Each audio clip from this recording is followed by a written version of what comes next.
So Adam, yeah, I mean, we've been talking about how you've been maintaining the Tailwind CSS project, how it's become such a massively popular open source project. I mean, you said in the last segment we did, it got up to like number 69 on open source That, projects on GitHub in the yeah, world. yeah, Like that's pretty incredible.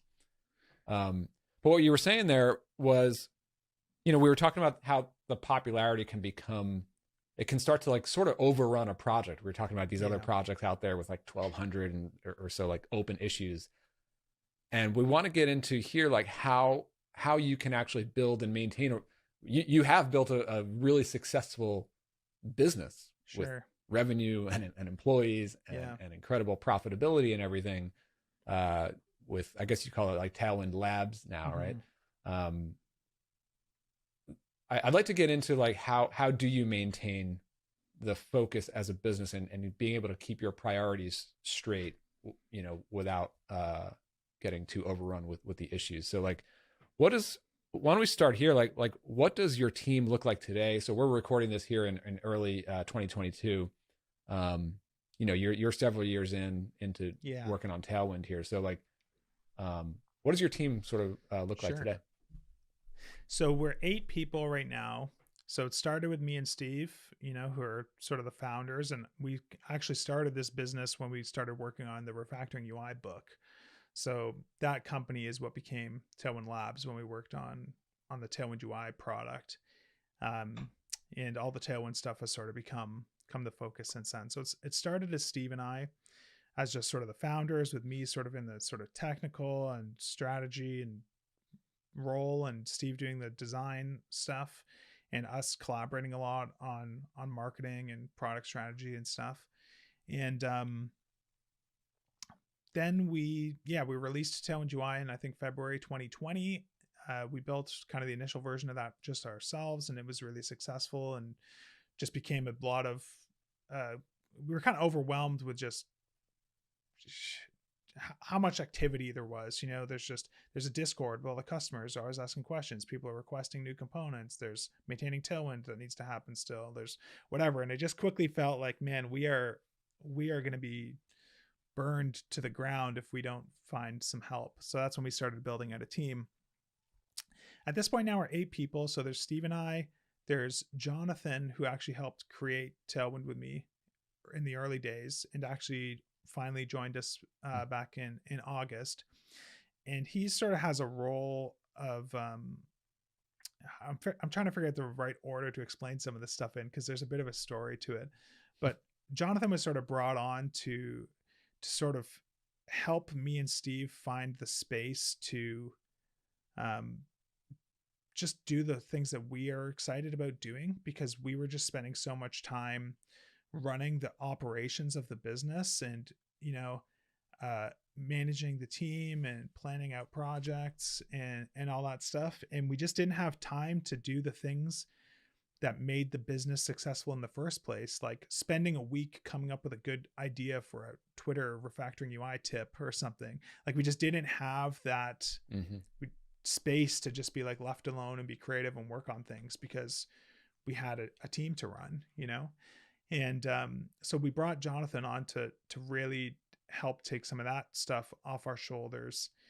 So he's sort of acting in sort of like a COO type of role, even though that feels kind of odd to me at an 8-person company to have C-level titles. I've not been able to think of a better title Mm-hmm. for it, but very much like running the day-to-day operations of the business, making sure everyone on the team has what they need, helping people get unstuck, just sort of being responsible for knowing everything that's going on and knowing the big picture, where everyone on the team focusing on their own projects doesn't always have that just high level view of everything, to be able to know when it makes sense to pause on something because there's something else that's come up that's a higher priority. So he's working with the team, and kind of paying attention to all the different inputs into the business to know when, like, there's a bad bug, we need to pause what we're doing and fix this, or whatever.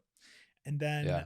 we have I mean, I think like thinking back to your early success with Tailwind and just and selling products online. I mean, as you said, a lot of that success came from just being out there publicly sharing your ideas and new concepts and Mm-hmm. different approaches to building things on the web. And you know, you've been very popular on YouTube and tweets and things like that, Yeah. just sharing knowledge.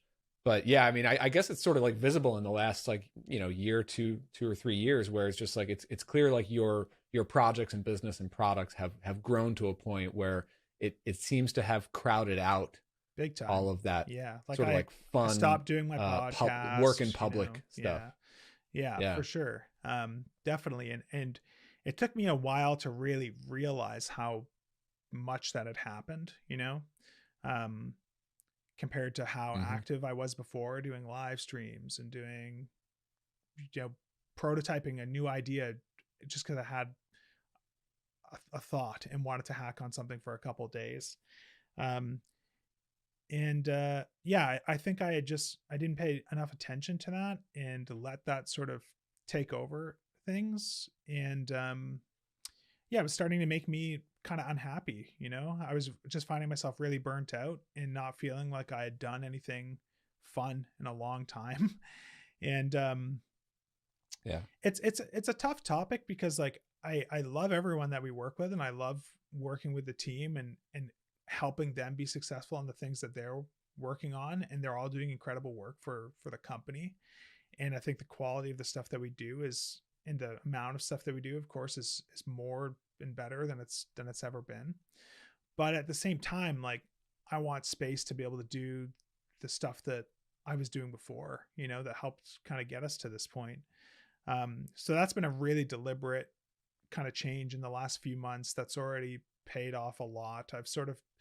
I've been deliberately taking like a pretty serious break for this whole year so far. Since we got back from Christmas, I kind of helped put a plan in place for some of the next stuff that we'd be working on, and then deliberately stepped back to recharge and wait for something to get me excited that I could kind of work on and have the space to do that, while Jonathan is sort of in the deep end, sort of trying to ramp up on being able to do my responsibilities.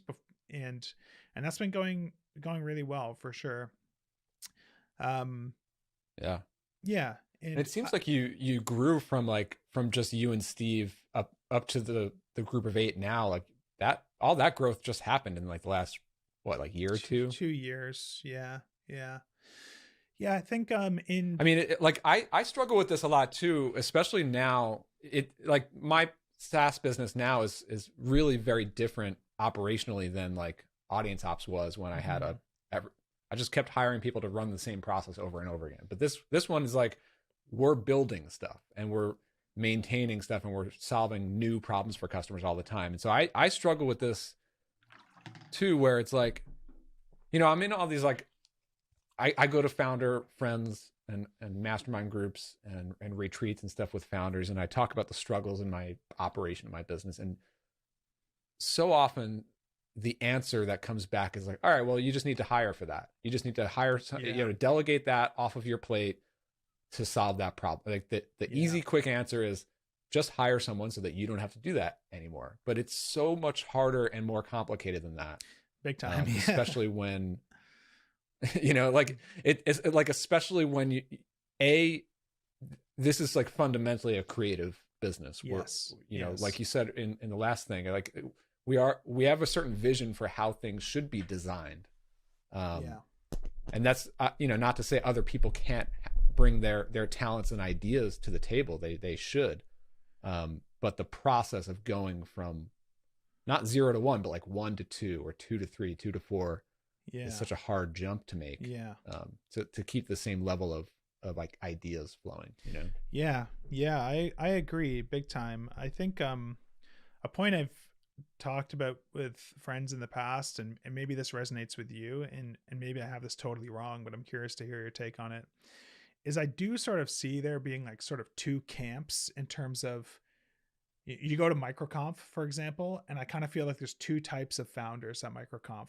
There's like the people who are just like, they love the idea of building a business and figuring out a way to grow it and make money and get sort of that like financial outcome.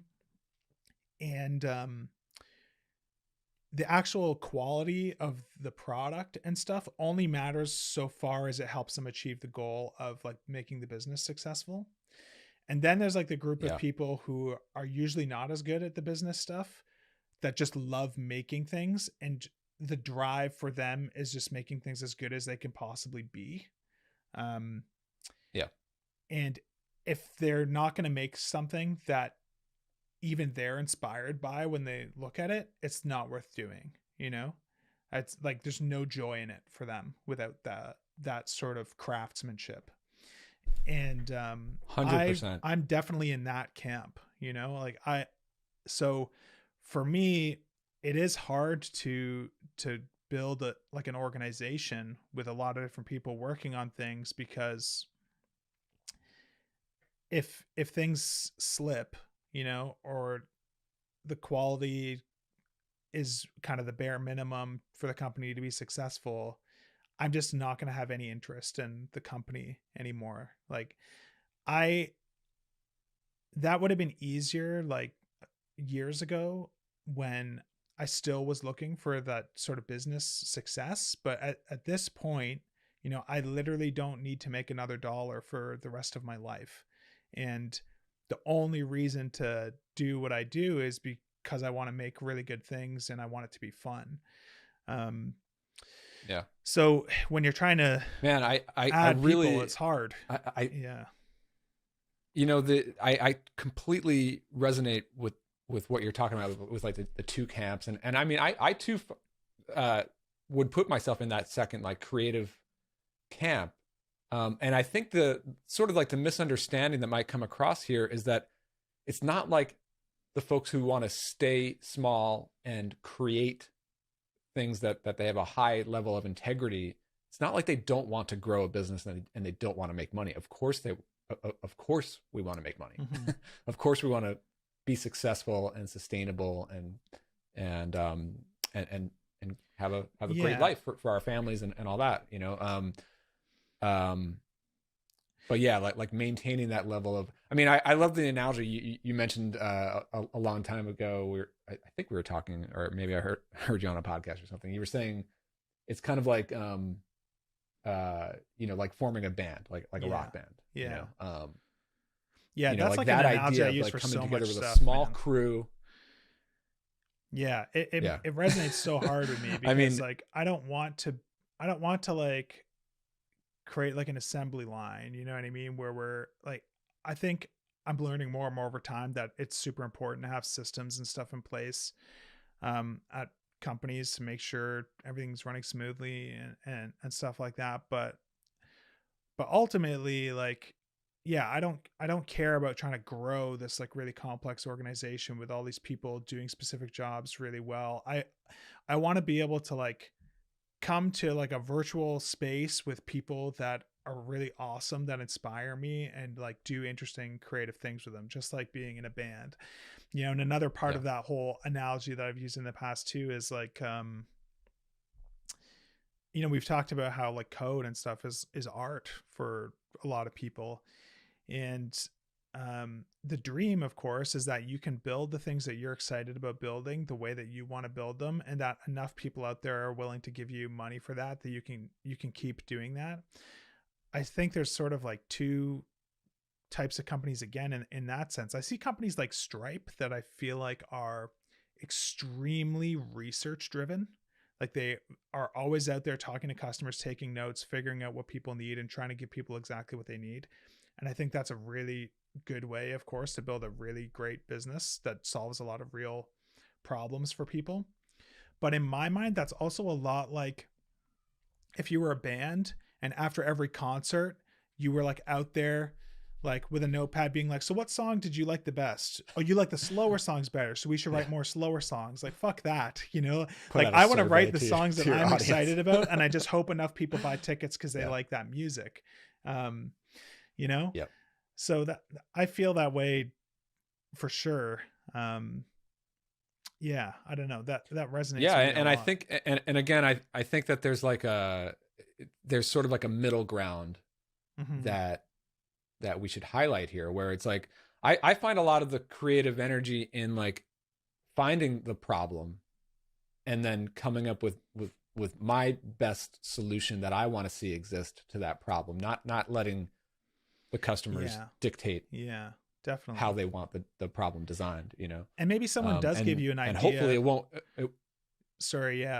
maybe you do talk to customers and they say, oh man, like it would be so awesome if we could do this. And that's great, because a lot of time you hear that and you're like, dude, that is a fucking good idea, you know, and you get excited about it too. But to me, that's a little bit different than, okay, I'm trying to build this tool that does this specific thing, and I'm just going to use the most rigid process I can to make sure I extract the right information and build the right solution. Like I have to be excited about the things I'm building. I have to believe in the solution and the experience that I'm giving people, you know. Something that you mentioned too, like the whole, you know, even the people who are building products because they love the sort of creative experience of it, wanting to build businesses and make money, I think of course is true. For me, at least though, it's because I want to be able to keep doing that. And I don't want to spend my time doing other things, not because I have ambitions to build another company the size of some telecom company or whatever, you know. A quote that I like share a lot when people ask me about quotes that resonate with me is this Walt Disney quote, which is, we don't make movies to make money. We make money to make movies. And that's just like perfect to me, you know, like, you know, it's a little bit purist maybe, but my entire, no, you're right on. And I think in my, I think like in my entire career here, especially recently, I've been so tuned in to just the nature of the work, right? Like not just that I want to create and build cool shit, but also, I need to really be enjoying the process of what I'm working on every day. I mean, it's a lot of times it's like to a fault where like I can't stop working. I'll work on a Saturday or Sunday because it's like I really like hacking on this product that I'm working on. Yeah, there's a very blurry line between and like I'll get the question a lot, like like, you know, I recently sold my productized service business and a couple of other businesses, and I often get the question of like, well, that sort of worked for you. Why don't you just build another productized service business? Because you can 10x the size, because you've proven that you're good at doing that. Like, yeah, I could, but I did that for the last 7 years, and I'm not interested in doing that every day. So like, yeah, I know I could, like, you know, it's just not this would make more money, so anymore. Why don't you do that? This is a guaranteed success. It's like, that's not the point, you know. What's the point of like doing something that you don't derive sort of innate joy from for 40 years and then being able to, you know, go play basketball when you're 70 and your body doesn't work anymore, you know, like totally. For sure. And I think it also speaks to like the question that I think a lot of people come to when they're working on a project or a product, usually for several years, and it's just not getting over the hump or getting to the growth level that you want it to, or it's really successful and you just start to lose interest. But like Process Kit for me, just recently I sold that business. After 3 years, it was like, yeah, it's sort of working. And I could see certain strategies that could be used, like adding a consulting piece and all this other stuff to it to grow it and be successful with that business. But I was looking at that trajectory as like, I don't want to spend 5 more years hacking on this if that's what that looks like to run it day to day. Like that's not what I'm going for. So, you know, better to sort of cut your losses. But I wanted to ask you about where am I? I'm sort of like losing my place here. We definitely been like, well, like one of the things, like in your case, like in growing this team to, I mean, in growing this team with Tailwind Labs and your different products, obviously it's a very technical set of products, right? So I think like, do you find that brings another layer of challenges when it comes to like like you were talking about Jonathan, you Yeah. know, the guy who's really running the operations. Like that person has to be a really technical person Yes. Yeah. and interested in running the team Yeah. and doing their role on the team. Yeah. Can you speak to that a bit? Yeah. I mean, it's a challenge.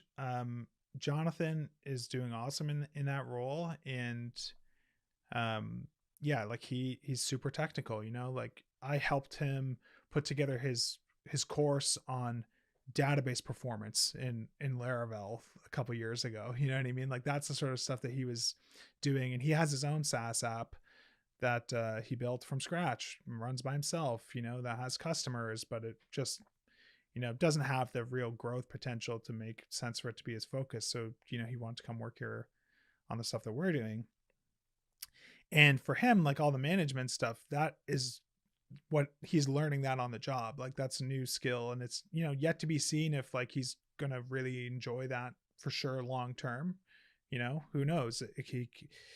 Maybe we haven't solved that problem yet, but I agree. Like you do need really technical people doing this stuff at a company like this. Someone who really understands the products and the problems that our customers are solving and stuff. And it can be hard to find people who can do that. I'm super grateful that we have anything in place to try and tackle that at all. And I don't know what we would have done. The nice thing in your case is you have this audience of technical people and thousands of users who could turn into potential. Yeah, I do think like we have a huge advantage in hiring compared to a lot of other companies. Like, and even still, I feel like it's very hard to discover people that I really know I would want working here, so I can't imagine how hard it must be when you're an unknown sort of entity, like when we've only done like one public job posting for out of all the people that we've hired, and we had 900 people apply. And at the end of the day, only a very small handful of those people, like 3 or 4 people, really felt like they could have worked out here, Yeah. So it's I feel like a lot of that must come down to like what kind of stuff have they done and have they published, have they put out there to the world, right? Like you were talking about this in the previous segment about doing open source and how open source software is kind of like the SoundCloud for developers, right? Like you put your work out there. I mean, I love talking to sort of like young freelancers about this idea of like, look, you don't have to just charge for every hour of work that you do. It's okay. And you should just create things for free, put them out there to the world.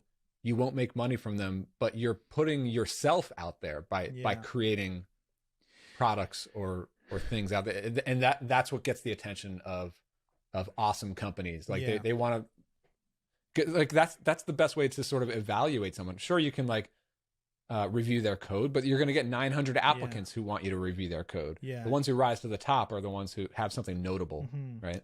Yeah, I think I talked about this once on like an episode of Full Stack Radio with Ben Orenstein. We were talking about sort of the inside baseball of what it's like hiring as a small company for the benefit of people who want to work at companies like this. And I feel like until your company is like 100-person plus company where you can afford to have really strong processes for hiring and finding people that don't otherwise put themselves out there, that like at our size, there's so many times where I feel the need to hire someone, but like the idea of running the whole hiring marathon to find someone and go and interview tons of people and go through resumes and stuff is fuck this. I would just rather suffer and keep doing this.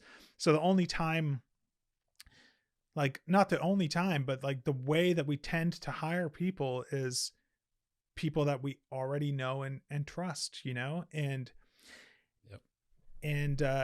we're missing out for sure on lots of people who we otherwise just wouldn't discover. But again, like all I'm trying to do is optimize this whole operation for my own lifestyle and just be happy and spend the time doing the things that I want to do. So naturally, the people that you are already exposed to, that are already putting themselves out there, that are already helping out, fixing bugs for free in the open source stuff, those are the people that get noticed. And it's tough because in some ways, like, I personally feel guilty about kind of looking for people in those pools, because of course there's people who just don't have the time to do that sort of stuff. You're working a full-time job and you have young kids, like, you're not hacking on open source stuff in the evening. But at the same time, as a business owner, like, there's so much risk in hiring someone, and it's so scary to hire someone because you don't know if it's going to work out or if it's not going to work out. And if you hire someone and it turns out that they aren't the right fit, it's awful, because like, you're constantly just blaming yourself. Like, I didn't do enough work to really validate that this person was going to succeed here, and now I'm fucking throwing a huge wrench into this person's life if we have to let them go. And it's just awful. So you want to know that anyone that you're bringing on is that it's going to work out. You want to de-risk it as much as humanly possible. And anyone who's done a bunch of free open source work for you has de-risked that a lot more than someone who can't. And as much as like you want to ignore that, it's hard to, because like, because you're a human being with fears too, For sure. And I mean, with these types of businesses where it's a creative business, like, the thing that Tailwind Labs does is it creates products.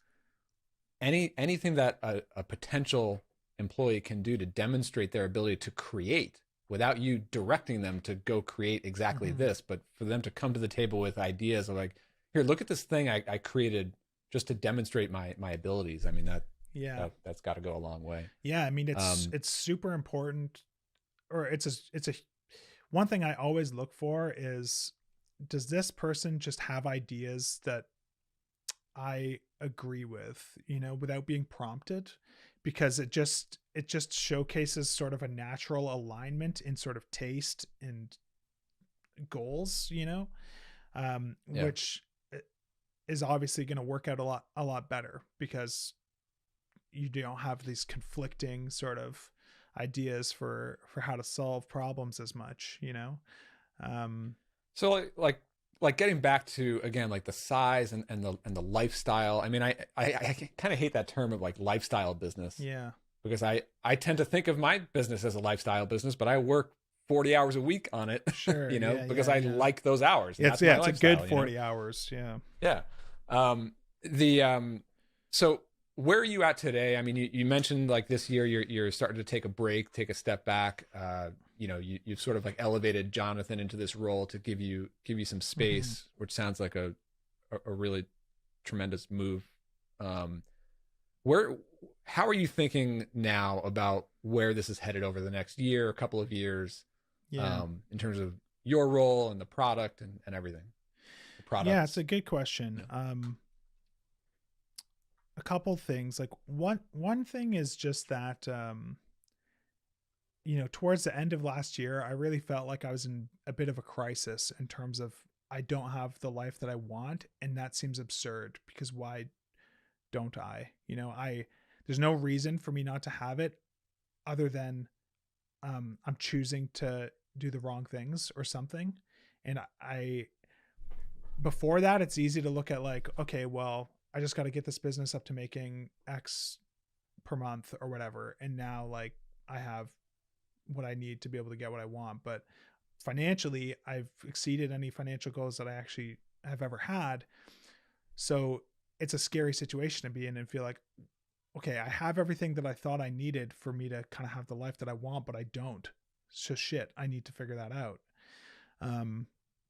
So immediately my focus kind of just became, the only thing that matters is that I'm enjoying how I'm spending my time every day. And I need to figure out how to get things back to that point. Doesn't matter if the business never grows from this point. It doesn't matter if the business over time starts to make less money. It doesn't matter if we shut down the business tomorrow. Because I don't need any of that. I just need to enjoy what I'm doing on this planet, you know? So that became a very singular focus for me. And that's when, you know, I really started investing in getting things in place with Jonathan to help out and figure out how to carve that space out again for me to be able to do the things that I like doing. And I'm only like now just starting to get a bit of that energy back to explore things like new, exciting, ambitious things in the business, you know. There's sort of like two elements really to our business. Like one that I think is important that's easy to not prioritize is recognizing that at this point our tools are very popular, used by a lot of people, and depended on by a lot of people, and for many people more than feature complete. You know, there's just nothing that they need urgently for Tailwind to do that it doesn't already do, and all they care about is that the experience is good, that the tool is maintained, that it's reliable, that there's no performance problems, that it continues to work when a new version of Node.js comes out, or that it's compatible with whatever new JavaScript framework comes out that they want to try. Those sorts of somewhat boring, just like make the tool as bulletproof as possible sort of problems. It's easy to not invest in that. I think it's easy to always be like building new shiny things, and sometimes that can be to your detriment. You can make the tool too complicated, or the tool just goes unmaintained in areas that are important to people. Like the performance slowly starts to get worse because you're adding new features without focusing on keeping the performance great, or you are building some new fun thing when you would have been much better served like writing a bunch of new guides for the documentation that would have really helped a lot of people who are learning the tool, or whatever. A lot of more just like boring, kind of like strengthen the base, make the base of the business wider instead of building tall and like, you know, shaky. Yeah.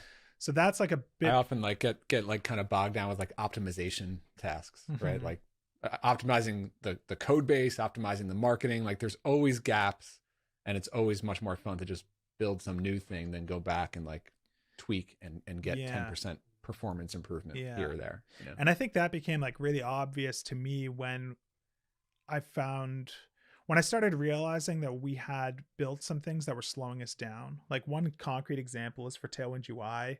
We launched like a Figma version of it for people who wanted to prototype with those components in Figma. And everyone had been asking us for it, right? Everyone wanted it. And then as soon as we released it, we started working on the next Tailwind UI update. We designed all the components, we built them all. And then we kind of realized like right at the last minute, like shit, we got to do the fucking Figma versions of all these things. Cause it wasn't like a byproduct of our workload. You know, the way that Steve and James on the team design, they're not building these like UI kit level Figma designs with like well-named layers and it's just like a canvas that they're painting on and giving it to us to build and refine in code, you know? So it was a lot of extra work. Yeah. And so we had to deprecate that because it was just slowing us down too much, you know? And that was like a reality check for me, realizing that this is something I need to think about with every new thing we ever build. Is this going to slow us down in the future?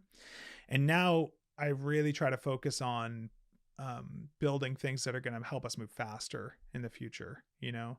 So whether that's investing in ways to reduce the amount of GitHub issues that get opened by creating more documentation or creating more educational content or creating more saved replies or whatever. Like a project I want to take on soon, for example, is creating like a company-wide shared reply thing. I know like Raycast has like a Teams feature coming out soon where you're going to be able to share snippets with your team. And I'm like excited for that because I can just curate, like, here's all the responses to all the common things that come up on GitHub. And now no one has to spend any brain power writing these because no one wants to, just like I don't want to, you know, like that's an example of something we can work on that helps us move faster long-term instead of slower. So looking for opportunities to do that. and then also just trying to, aside from that, of course we want to keep improving things, but we're trying to make sure that we're improving the things that people actually want improved. Like, I think with Tailwind UI, at the end of the day, if we could only give people one thing, it would just be more beautifully designed examples to draw inspiration from and use as starting points for their projects. And it's really easy for us to let like 3 months go by where we don't do a Tailwind UI update because there's so many things that we could be working on. And we have to be careful to not forget like how important that is. So that's something and that not to mention like Tailwind itself, right? Like, it's a huge amount of work you're out on just to maintain Tailwind.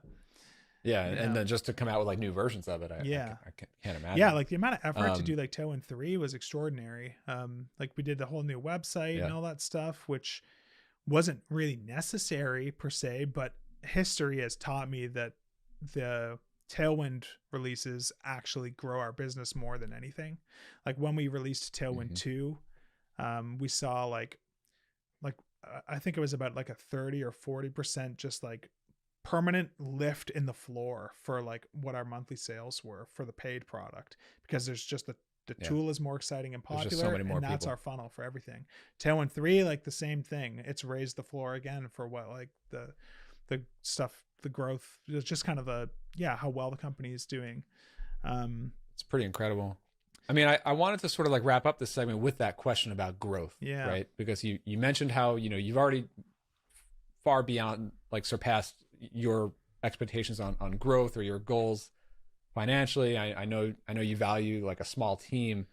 I mean, how are you thinking about growth? Like, is that even a lever that you're even interested in pushing over the next few years? I mean, like you're saying, it will naturally grow because maybe the Tailwind, I don't know, project and ecosystem. I hope. Well, I mean, I think I hope it doesn't drop drastically, but it, our business is like one-time sales products, right? So there's no like churn isn't a thing, but right. But I think as what you're saying is like, as long as the top of your funnel keeps growing, which it will, I guess, until another until like some new like replacement new hotness shows up for sure. And that's but I feel like Tailwind has I wonder what you think about this, but I feel like it has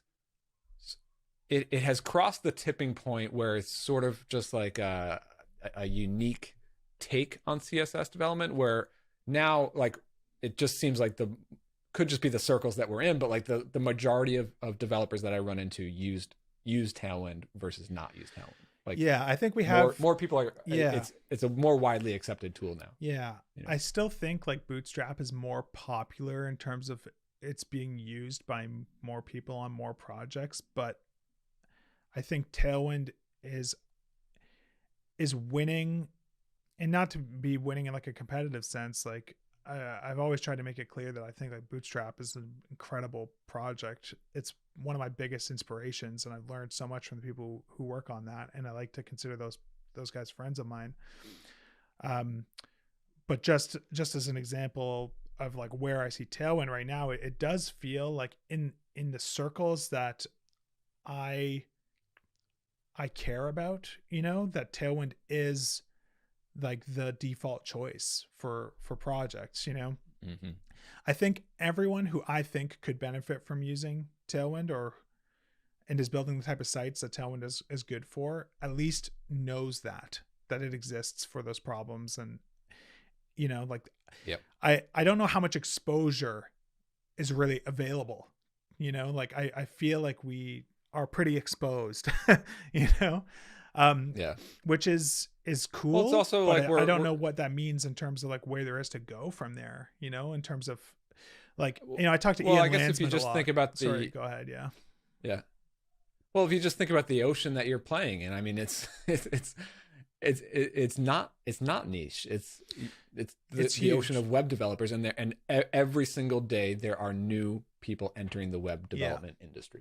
And all you've got like agency land where you're doing websites for clients. You've got software development land. You've got Bootstrap. You've got VC. You've got like and hobby projects. You got everything in between. And all of those are web developers, right? Yeah. Yeah. And that's what we're betting on, right? That like, yeah, there's new web Like it's developers not being like born the every internet is day. not a fad Like at this point. there's, and the velocity at which new web developers are being kind of minted is continues to increase. You know, there's more new web developers. There's going to be more new developers this year than there were last year, you know? Yeah. So that's good for us. But I guess my question though about growth is like, even with all the natural growth in web developers entering the industry, like there are things you and Tailwind Labs could be investing in, like just launching a whole new line of educational programs and communities and really fostering the growth of the Tailwind ecosystem, and like maybe like a marketplace of like add-on products. I guess you guys sort of already have that, but like, you know what I mean? Like other big companies, you know, will launch like an app store or launch a whole ecosystem around their thing. Whereas it doesn't seem like that is a priority for you. And it's almost, it could be like a benefit for the overall quality of the products and the quality of life for you and your team, you know? Yeah. I guess for me, it's like when people come to suggest ideas like that to me all the time. And the answer is always just like, well, why would we do that? You know, if the answer is because you'll make more money, it's like not what we're optimizing for, you know? Is it going to be more fun and we make the same money or maybe more money? Then then we'll do it. Is it going to free up more time for me to practice guitar? Then yeah, I'll do it, you know? But more money is not a goal at all. So yeah, it's cool. It's tough in that sense. Like I know the funny thing is, man, like when you hit like product market fit on anything, the natural gravity of like the universe is pulling you towards growth. Like there's just lots of things you could do and more opportunities and more partnerships. And it just is a magnet. And in my mind, I picture it as like this giant magnet that's like pulling in all sorts of like fucking nails and screws from like behind your workbench, like stuff that I don't want, you know? And that's how it feels. So if you're not careful, you can find yourself building a business that's maybe bigger than you actually care for it to be. And getting back to that whole, you know, band analogy, you know, I think like Slipknot is probably about as big as I want this band to get, you know, like 9 people or something. So it's, but they're, you know, but they're a worldwide, well-known group in the world. It's not like they're just playing in a garage, right? Like they still achieved massive growth without having to get huge on a day-to-day operational level. Yeah. And I think we could do a lot, you know, with a little. And I honestly think that we probably want to do more things than our customers even want us to do. You know, when I try and flip the tables around, a lot of times I do see companies that are just doing so many things that I'm kind of like, why don't you just like focus on like the one thing that people actually want from you people, you know? And I'm always trying to sort of like reverse the lens there on ourselves too, and make sure that I'm not falling into the trap of doing things that isn't what people actually want from us anyways. Like, unless of course that's what I want to do. But there's a lot of things that I don't even really want to do that sound like good ideas that actually people just maybe wouldn't really care that much about. Like people are always suggesting we build like a WYSIWYG Tailwind website builder, you know? And it's like, I could see a world where like we try to become like a Webflow level company, you know, but that doesn't sound fun, you know? And I don't know. I guess there's definitely things we want to do. I think our biggest thing that we need to focus on rather than growth is really just like warding off the company shrinking, because of the nature of the fact that it's like a one-time sales product, you know, We do have to keep doing new and interesting things to sell the product to new people. Eventually, like Tailwind UI is going to look like it's a 10-year-old design kind of aesthetic, you know? So one day we're going to need to sort of do a revamp and be like, how do we make this look like on trend again? You know, that's just naturally going to happen. I mean, or you just develop new products that overtake it, right? I mean, totally. Yeah. Like, you know, much different scale, but like, you know, Apple started as a computer company, but now they're a phone company. Sure. You know, like, yeah. I mean, yeah. There could be something else that still sustains the business product wise. Yeah. You know, that doesn't have to feel like, oh, we have to come out with the fall 2022 edition of the templates in Tailwind UI. You know. Yeah, and I think I'm comfortable just like waiting for those ideas to like fall in my lap at this point. I think in the past I used to get a lot more anxious about not having not kind of planning for 5 or 6 steps ahead and not being able to like see the future, you know. I think now I've kind of just gotten more comfortable with recognizing that the best ideas are they come to you. You don't like go looking for them, you know.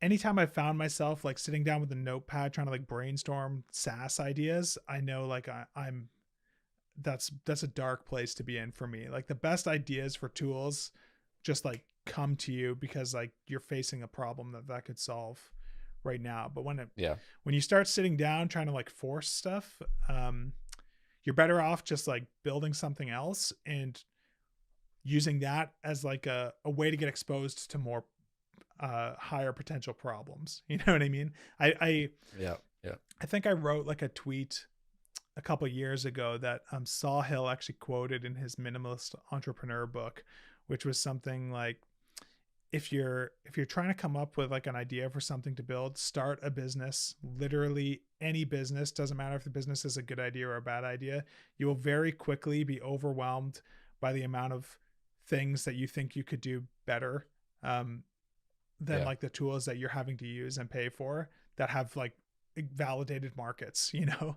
Like an example that always comes to mind for me, like if we were going to build a SaaS app, I think we would build something in like the hiring space, because the tools that we used for that just like were okay, but I think we could build something super beautiful and modern with like a really great user experience and compete almost entirely on design and get a ton of attention combined with like our existing audience size and stuff.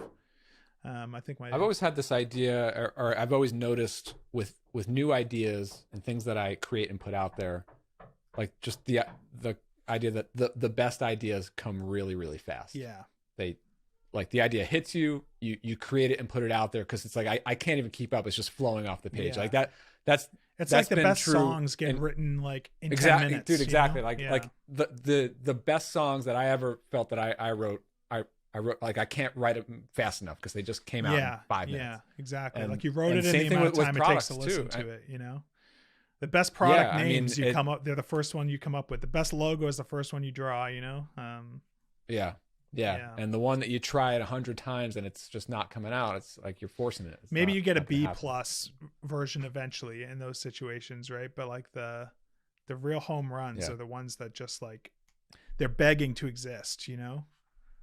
Yeah, I remember one other. I think this was a tweet you put out maybe last year, and we'll wrap this up soon. But it was something along the lines like you know what, you won't really know what a market is going to react to until you just put out your ideas. Yeah, so, like you still have to come up with something that inspires you internally to create and put out there, and then and put a lot of that stuff out there. And then you'll start to see like which things are people actually reacting to in some negative or positive way. And usually both are a good sign that you're onto something.